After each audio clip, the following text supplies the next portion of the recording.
Bonjour. Alors aujourd'hui, on va voir comment traduire des inéquations linéaires, donc comment passer du français aux maths dans un texte. Dans un problème d'optimisation, vous allez avoir des inéquations à traduire, plusieurs inéquations à traduire. Donc, dans un problème d'optimisation, il va y avoir un contexte, il va y avoir des contraintes qu'on va appeler, qu'on va devoir traduire. Et ces contraintes-là vont se traduire par des inéquations. Donc, on va avoir un texte avec certaines inéquations et on va devoir les faire ressortir mathématiquement. Alors ici, dépendamment du mot-clé au niveau du français qui va être inséré dans le texte, bien, on va traduire ça par l'un ou l'autre des 4 signes d'inégalité qu'on a déjà vus ensemble. Par exemple, si si dans le texte, on te dit que est plus de, ben, c'est le signe plus grand que tu vas devoir utiliser. Si, par exemple, dans le texte, on dit au plus, ça c'est un classique, ça va être plus petit ou égal que tu vas utiliser mathématiquement. Dépasse pas, ça va être plus petit ou égal. Si, par exemple, on a les mots au moins, ça va être plus grand ou égal que tu vas utiliser mathématiquement. Alors, ce tableau-là, réfère-toi-y souvent, régulièrement. Au besoin, tu t'en ajoutes davantage. Question de te garder vraiment un lexique, là, un petit dictionnaire maison là, qui va t'aider pour passer du français aux maths. Donc, vraiment, là, ici en bas de la page 14, important. D'ailleurs, sur ta feuille à une mémoire, éventuellement pour tes évaluations officielles en optimisation, je vais t'inviter fortement à aller te mettre un petit lexique. Pas nécessairement tout ça, mais les mots qui te causent davantage problème pour passer du français aux maths. Donc, en bas de la page 14, important de garder ça jamais pas trop loin. Alors, allons voir la différence entre traduire des équations et des inéquations. Parce qu'il y a quelques capsules déjà, on a vu comment traduire des équations. Là, on va avoir des inéquations. Alors, au niveau du français, comment ça va se traduire? Ici, à l'exemple 5, tu vois la différence entre les deux, question de t'illustrer tout ça. Alors, par exemple, si Annie a 2 fois plus d'argent de poche que Mélissa. Donc, Annie a 2 fois plus d'argent de poche que Mélissa. Alors, quelles sont les deux variables ici en relation ici? C'est-à-dire, qu'est-ce que je ne connais pas? Bien, je ne connais pas combien Annie a d'argent et combien Mélissa a d'argent. Okay? Donc, l'argent d'Annie, je ne le sais pas, ça va être une de mes variables, et l'argent de Mélissa. Je ne le sais pas plus. Donc, ça, c'est mes deux variables. J'ai suivi l'ordre du texte pour aller identifier mes variables. Ici, je te rappelle encore qu'il n'y a pas de variable dépendante ou indépendante, bien souvent en optimisation. Donc, si tu écrivais le contraire, donc X, ça serait Mélissa, Y, ça serait Annie, c'est pas grave. Mais je te suggère de suivre l'ordre du texte comme ça, là, ça va toujours fitter en bon français avec mes corrigés. Si j'avais à traduire ça, Annie a 2 fois plus d'argent de poche que Mélissa. Ici, c'est notre petit piège en traduction. 2 fois plus de gnan que gnan. Quand on a ça, on se rappelle qu'on va peut-être se fesser la tête dans le mur. Comment bien traduire ça? Alors, je vous rappelle que quand on a cette formulation-là, 2 fois plus de ça que ça, 4 fois plus de ça que ça, 2 fois moins de ça que ça, je vous invite donc à suivre l'ordre du texte. Donc, on parle d'Annie, après on parle de Mélissa. Annie, Mélissa. Et là, on doit aller placer le 2 fois plus. Donc, le 2 fois plus, ou je vais aller placer le fois 2. Est-ce que je vais le mettre ici devant le X ou je vais le mettre devant le Y? Bien là, deux manières de faire, je te le rappelle. Tu analyses en mettant le fois 2 à la personne qui en a le moins, question que ça reste égal, ou tu te fais un exemple numérique. Si, exemple ici, j'analyse, Annie a 2 fois plus d'argent de poche que Mélissa, ça veut dire que Mélissa en a moins. Donc, je vais aller placer le fois 2 à Mélissa, question qu'elle vienne à côté l'argent d'Annie. Donc, ici, ça serait une équation de traduit ici, mathématiquement. Mais là, nous, dans les problèmes d'optimisation, on va avoir des inéquations. Quelle sera la différence au niveau du texte? Bien, si je regarde l'exemple ici à droite, tout ce qui va avoir changé, c'est le même contexte, mais je vais avoir le mot au moins ici. Donc, j'ai vraiment, au niveau de mon lexique mathématique, c'est important, là, au moins, c'est relié à un des 4 signes d'inégalité. Okay? Donc, au moins, au niveau des inégalités, c'est plus grand ou égal. C'est comme ça que ça se traduit. Okay? Donc, ça va être les mêmes variables parce qu'on a le même contexte. Donc, argent d'Annie, argent de Mélissa, je ne le sais pas plus. Maintenant, pour ce qui est de la traduction, Annie a au moins 2 fois plus d'argent de poche que Mélissa. Donc, c'est quand même, encore une fois, notre piège ici en traduction. Enlève les mots au moins, ce que j'ai souligné en jaune, faisant abstraction. On revient à ce qu'on avait à gauche. Donc, c'est encore mon piège en traduction. Donc, je place quand même mon X, mon Y. À la place de mettre l'égalité ici, bien là, il faut aller voir au niveau de mon lexique, qu'est-ce que je fais? Donc, au moins, c'est plus grand ou égal. Et par la suite, bien là, pour aller placer le x2, tu fais la même analyse qu'on vient de faire pour aller placer, encore une fois, le x2 à la personne qui a le moins d'argent. Ici, c'est Mélissa. Donc, tu vois, il va y avoir des mots là, mathématiques qui vont se glisser, qui vont se traduire par des signes d'inégalité. Okay? Donc, plus grand, plus petit, plus grand ou égal, ou plus petit ou égal. Tu as plusieurs exercices à cette page-ci et à la page suivante. Je vais en faire quelques-uns avec toi. Je vais t'inviter après à compléter le tout par toi-même. Donc, je vais y aller au gré du vent aujourd'hui. Donc, si par exemple, je regarde l'exercice 6, je vais aller voir Gabriel. Tiens, en D. Gabriel a mangé moins de 5 biscuits. Donc, Gabriel a mangé moins de 5 biscuits. Ici, dans un premier temps, il faut savoir qu'est-ce que je ne connais pas. Okay. Donc, Gabriel a mangé moins de 5 biscuits. Bien, je ne sais pas combien en a mangé Gabriel de biscuits. Je sais qu'elle en a mangé moins que 5. Mais combien? Elle ne sait pas. Donc, ici, j'ai une variable. Donc, le nombre de biscuits. Je ne le sais pas. Donc, je prends le temps d'identifier comme il faut ma variable, vraiment de manière précise. Si tu m'écris ici X biscuits, je m'excuse, mais ce n'est pas assez précis. Qu'est-ce qui t'intéresse sur le biscuit? Est-ce que c'est le poids, la grandeur, la largeur? Donc, c'est important d'être super précis au niveau de l'identification de ta ou tes variables. Maintenant, pour aller traduire ça, donc Gabriel a mangé moins de 5 biscuits. Donc, Gabriel et ses biscuits, X, en a mangé moins de 5, moins que 5. Moins que 5, bien, le signe d'inégalité qui va avec ça, c'est plus petit que 5. Donc, le nombre de biscuits de Gabriel, c'est moins de 5. Vous voyez ici que je suis l'ordre du texte. Nombre de biscuits, moins que 5. Pour aller déterminer le signe d'inégalité, bien évidemment, encore une fois, tu peux te référer au lexique de la page précédente. Ce que tu peux faire aussi dans ta tête, c'est de te donner des exemples concrets. Donc, si Gabrielle a mangé moins de 5 biscuits, combien elle peut en avoir mangé? Bien, elle peut en avoir mangé 1, elle peut en avoir mangé 2, elle peut en avoir mangé 4. Est-ce qu'elle peut en avoir mangé 5? Donc, si Gabrielle a mangé moins de 5 biscuits, elle ne peut pas en avoir mangé 5. Okay? Donc, ça ne peut pas être égal ici. Et on a vu que les exemples numériques que je donnais, 2, 4, 3, c'était en dessous de 5, donc plus petit que 5.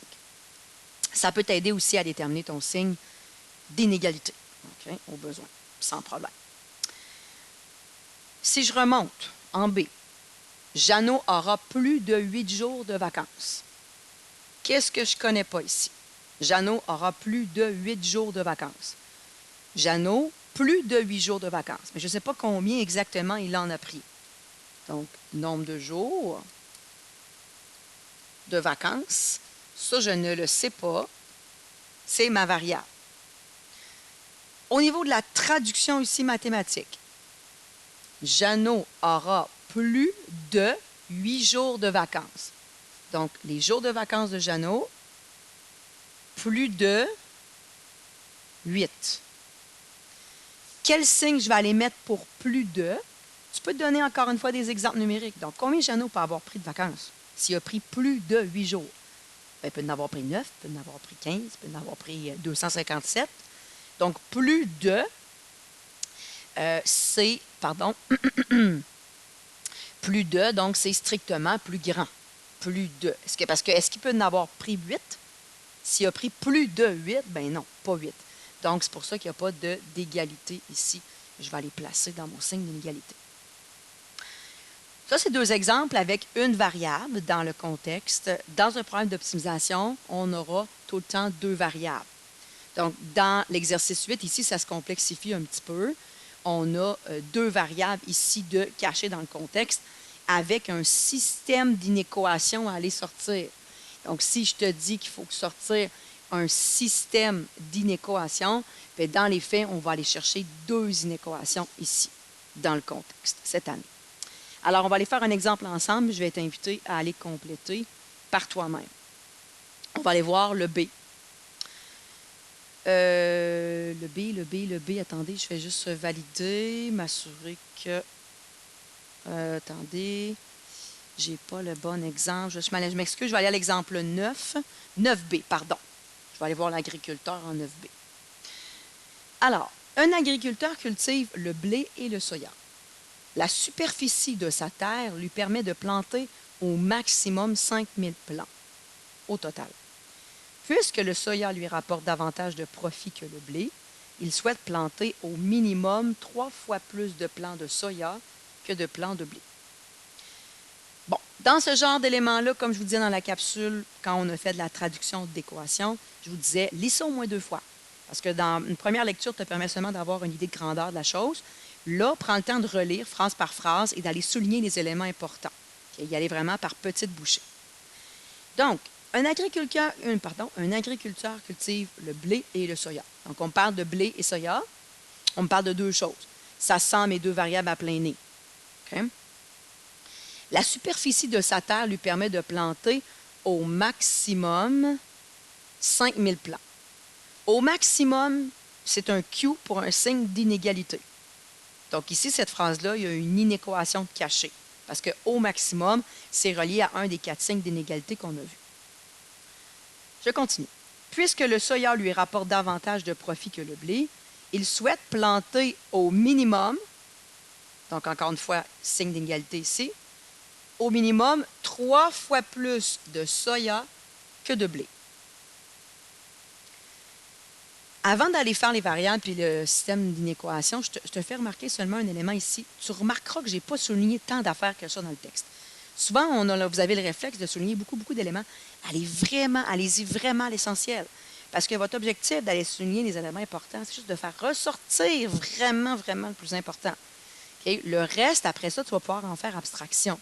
Donc, vas-y vraiment à l'essentiel quand tu fais du soulignage, entre guillemets, pour aller faire ressortir des éléments importants. Bon, alors, 2 lectures faites, j'ai davantage de recul. Question, qu'est-ce que je ne connais pas? Ça va être mes 2 variables. Okay? Donc, on parle de blé, on parle de soya. Donc, ça risque fort d'être mes variables. Attention, encore une fois, juste de ne pas m'écrire blé, soya. Okay? Ce n'est pas assez précis. Fais bien attention à ça. Donc, qu'est-ce que je ne connais pas exactement sur les plants de blé et les plants de soya? Bien, on parle de plants. Plus de plants que de plants. Fait que c'est la quantité de plants qu'on ne connaît pas. Donc, on ne connaît pas le nombre de plants de blé et on ne connaît pas le nombre de plants de soya. Encore une fois, au risque de me répéter, d'être fatigante, suis l'ordre du texte au niveau de l'identification de tes variables. Ça va être plus facilitant pour faire le lien avec mes corrigés. Bon, maintenant, là-dedans, il y a 2 inéquations de cachées. C'est souvent une phrase, une inéquation, mais fais attention, ce n'est pas infaillible, cette affaire-là. Ça peut arriver qu'il y a 2 inéquations de cachées dans la même phrase, mais ça va souvent être séparé d'une virgule. Donc, de là, l'importance, encore une fois, de faire plusieurs lectures, question d'avoir du recul avant de te lancer. Première phrase, on nous met en contexte. Deuxième phrase, la superficie de sa terre lui permet de planter au maximum 500 plants. Au total. Donc, mes plants de blé avec mes plants de soya, au total, donc quand je les additionne, ça me donne au maximum 5000. Au maximum, quel est le signe d'inégalité qui va aller avec ça? Donc, au maximum, le signe d'inégalité, c'est plus petit ou égal. Parce que si je te dis j'ai au maximum 5000 $ dans mes poches, combien je peux avoir? Si j'ai au maximum 5000, bien, je peux avoir 1000, 1500 $, 3500 $, 3492 $. Est-ce que je peux avoir 5000 $ si je peux avoir au maximum 5000? Oui. De là, l'importance d'avoir le petit égal ici. Donc, première inéquation de sortie. Dernière phrase pour la dernière inéquation. Le début de la phrase est en contexte, je ne l'ai pas souligné, donc ce n'est pas important, je ne vais pas le relire.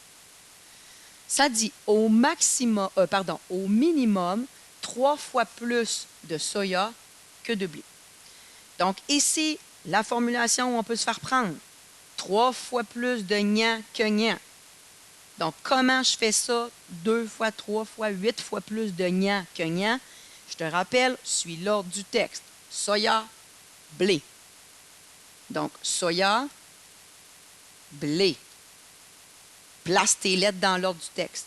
Après ça, va placer ton signe d'inégalité. Au minimum. Quel est le signe qui va avec au minimum? Bien, au minimum, c'est plus grand ou égal. Au minimum, ça veut dire que je m'en vais par en haut. OK? Donc, plus grand ou égal. Et après ça, le 3 fois, où je vais le placer? Là aussi, le bas peut blesser.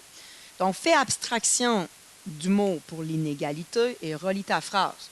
3 fois plus de soya que de blé. 3 fois plus de soya que de blé. Lequel qui en a le moins?